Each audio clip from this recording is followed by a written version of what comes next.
जैसे प्रहलाद के मन में समझ में आ गई, ठीक मेरा पिताजी तो नींद में बोला है, नो कह मैं भगवान हूँ मेरी पूजा करो, यू तो नींद में शनिपात के मरीज की तरह बांटा है। उसको पक्का ज्ञान हो गया था कि भगवान की पूजा से ही लाभ होगा।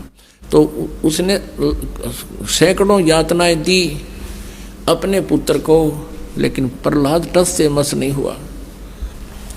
और पुण्यात्मा यही सती थी अब हुई, ये क्रोथा कांड हुआ।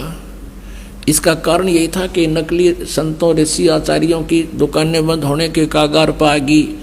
उनको ये डर था कि कहीं जनता को पता ना लग जाए सच्चाई का और तुम्हें थूके धक्कारें।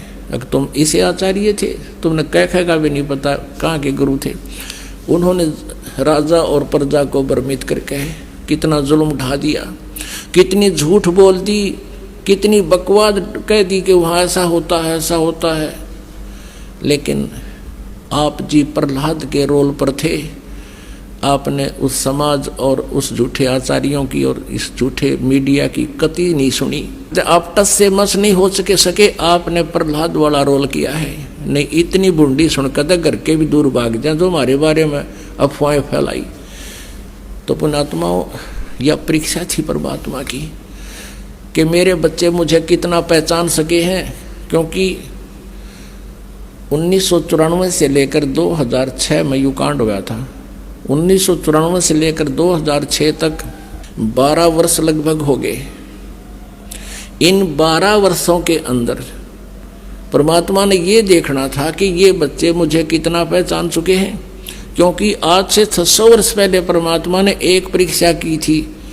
एक वैश्या को, सुप्रसिद्ध वैश्या को हाथी पर बैठा के और हाथ में गंगा जल लेकर बोतल में और मुंह का लगा के और उस वैश्या को हाथी पर बैठा के पूरे बाजार में घूम गए।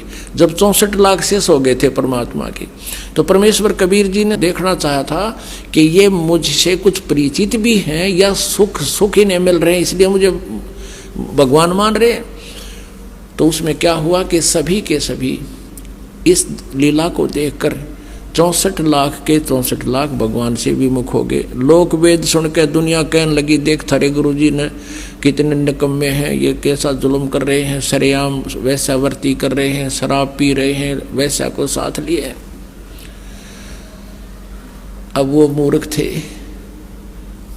परमात्मा कहा करते रहे, निकम्म्यों, जब तुम्हें सुख होते थे, थारे दुख दूर होते थे, तुम्हारी जुबान का थूक सूख जाता था। मेरी महिमा गाते गाते जनता के सामने भगवान आए हैं, हम ऐसे दुखी थे ऐसे दुखी थे, सुखी कर दिए।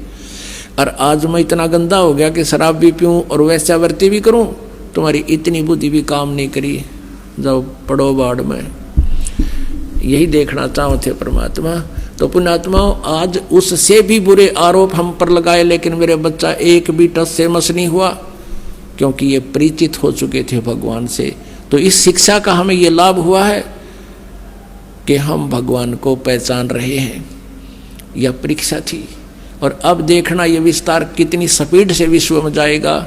हमारा उद्देश्य है कि सब मानव समाज इस तत्व ज्ञान से परिचित हो और जिससे ये माया की दौड़, माया की हाहाकार मच रही है, इसके पाने के लिए ना भाई देखता, ना बेटा देखता, ना माँ, ना कुछ। भाई बहन का आपस में रोज लड़ाई रहती है, झगड़े बढ़ गए हैं, पैसा कमाने के लिए रिश्वत है, तेरा गजब हुई। समाचार पत्रों में सुनते हैं, राजा लोग रिश्वत लेते हैं, जज लोग रिश्वत लेते हैं। आग लगी फिर रह गया कि इस पृथ्वी पर फिर कौन जीव बचेगा। पुण्यात्माओं, कितने तक कानून बना लियो ये सरकारें, कति कोई लाभ नहीं होगा। इस अध्यात्म ज्ञान से जीव को हेट हो जाएगी इन गंदे कर्मों से। उसको पता लग जाएगा कि कहाँ रखूँगा इस धन को, कि आग लाऊंगा, ये पाप मेरे साथ रहेंगे और माया मेरे साथ रहेगी नहीं। तो इस आधार से पूरे विश्व में शांति होगी। हम भगवान की भक्ति में बहुत समय लगा सका करेंगे। अब तो दिन रात माया जोड़न की तगड़मबाजी, फार्मूले याद रखें हम कैसे धन जुड़े। और धन वही मिलना जितना भाग्य में, उससे अधिक मिल नहीं सकता। और परमात्मा कबीर जी की शरण में आने के बाद आपके भाग्य में ना होगा तो भी देगा। अब परमात्मा कबीर जी कहते हैं जैतन राज पाठ भी चाहिए, हमारा दर ले ध्यान। नमस्कार जी। सत साहिब जी। क्या नाम है जी आपका? जी मेरा नाम सुमन जटियान है।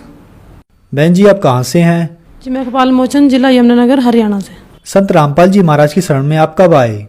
जी मैं संत रामपाल जी महाराज की शरण में 9 दिसंबर 2017 को आई।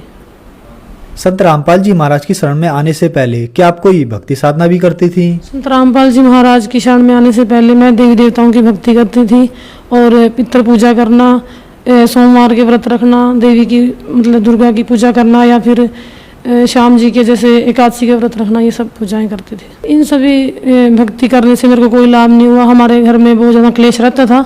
शादी के बाद जैसे मेरे हस्बैंड ड्रिंक करते थे, वो लड़ाई झगड़े करते थे। उन दिनों मैं व्रत भी रखती थी। कई बार तो ऐसा होता था जैसे मैंने व्रत रखा है, शाम को जैसे मैंने पूजा करनी है, उसी टाइम जैसे ये ड्रिंक करके आए हैं, लड़ाई झगड़े होते थे, बहुत क्लेश होते थे, मतलब कोई सुख नहीं था उस टाइम। बहन जी संत रामपाल जी महाराज की शरण में आने का क्या कारण बना, कैसे आना हुआ? सर संत रामपाल जी महाराज की शरण में मैं ऐसी आई कि 2014 में अगस्त में यमुनानगर में डाइट कॉलेज में जैसे मेरा एज ए प्रोजेक्ट के अंडर एक मास्टर ट्रेनर में नंबर पड़ा, तो उस टाइम वहाँ पे एक मैडम रहते थे।